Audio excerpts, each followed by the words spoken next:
Il se faisait passer pour un pauvre, un homme sans ressources, un vagabond errant dans les rues de la ville. Chaque jour, il se glissait dans ses vieux vêtements usés, mendiant quelques pièces et évitait de croiser les regards des passants. Mais derrière cette façade se cachait une vérité bien plus complexe. Son nom était Gabriel. Il appartenait en réalité à l'une des familles les plus riches du pays, héritier d'un empire financier et des sociétés pharmaceutiques qui avaient été bâties sur plusieurs générations. Pourtant, il n'éprouvait aucun plaisir à la richesse. Elle l'étouffait, le poussant dans une vie qu'il n'avait pas choisie, pleine de calculs et de faux sourires. Depuis sa jeunesse, il rêvait de trouver une femme qu'il aimerait pour lui-même, pour son cœur et non pour son portefeuille. Il en avait assez des femmes qui s'intéressaient à lui uniquement pour son nom, son argent, sa position. Un soir d'hiver, alors qu'il se promenait dans les rues de la ville, le regard perdu dans la brume, il aperçut une silhouette féminine, assise sur un banc, l'air solitaire. Elle semblait si différente des autres, avec un sourire calme, presque triste, comme si elle attendait quelque chose ou quelqu'un. Il s'approcha discrètement et s'assit à quelques mètres d'elle, faisant mine de chercher une pièce dans ses poches. « Vous attendez quelqu'un ?»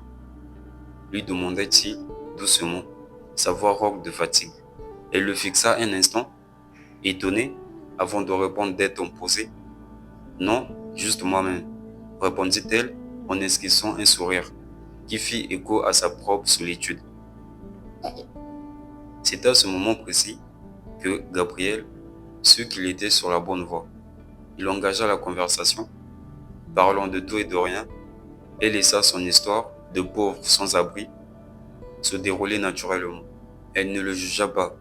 Elle l'écoutait, fascinée par la simplicité et la sincérité de ses mots. Les jours passèrent et Gabriel, sous sa fausse identité, commença à se rapprocher d'elle. Elle s'appelait Claire. Elle était médecin, mais elle vivait dans un monde où la souffrance humaine prenait plus de place que l'apparence. Claire, elle aussi, avait souffert d'un passé où les hommes semblaient n'être intéressés que par son statut ou sa beauté. Elle rêvait d'un amour pur, sans compromis, mais n'y croyait plus vraiment. Au fil des rencontres, l'attirance se fit de plus en plus évidente. Un lien profond naquit entre eux, fondé sur des discussions sincères et des moments partagés dans la simplicité. Mais Gabriel savait qu'il ne pouvait pas maintenir cette façade éternellement. Il redoutait le moment où il devrait lui révéler la vérité, car il avait peur de la perdre. Mais il ne pouvait pas non plus continuer à mentir. Un soir, alors que Gabriel était en réunion d'affaires dans sa société pharmaceutique, Claire fut envoyée par l'hôpital pour récupérer des papiers très importants dans la société de Gabriel. Et là, dans le couloir de l'entreprise, elle vit la photo de Gabriel en tête d'affiche. Confuse, elle ne comprenait pas ce qui se passait. En continuant au bout du couloir, elle vit Gabriel, très bien vêtu, en réunion, et entendit des employés qui l'appelaient par le PDG. Leurs regards se croisèrent. Clara, en voyant cela, se précipita à la sortie. Les larmes qui coulaient sur les joues ne comprenait pas pourquoi Gabriel avait menti.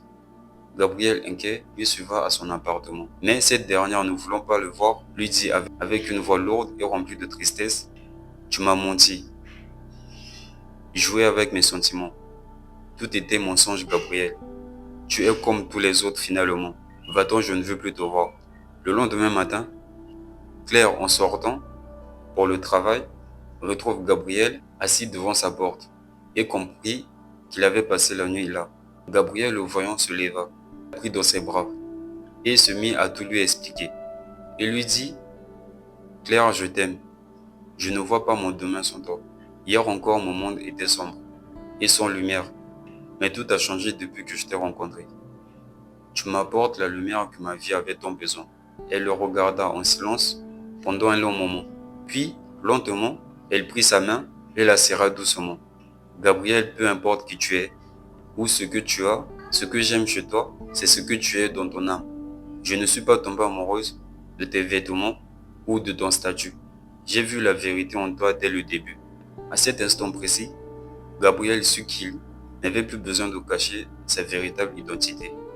Il avait trouvé l'amour qu'il cherchait depuis toujours, non pas dans la richesse, mais dans l'authenticité d'une rencontre sincère.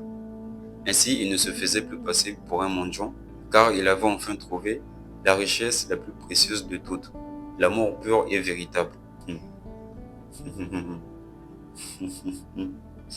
L'amour pur et véritable. Grand amour, c'est ça la richesse. Aïe.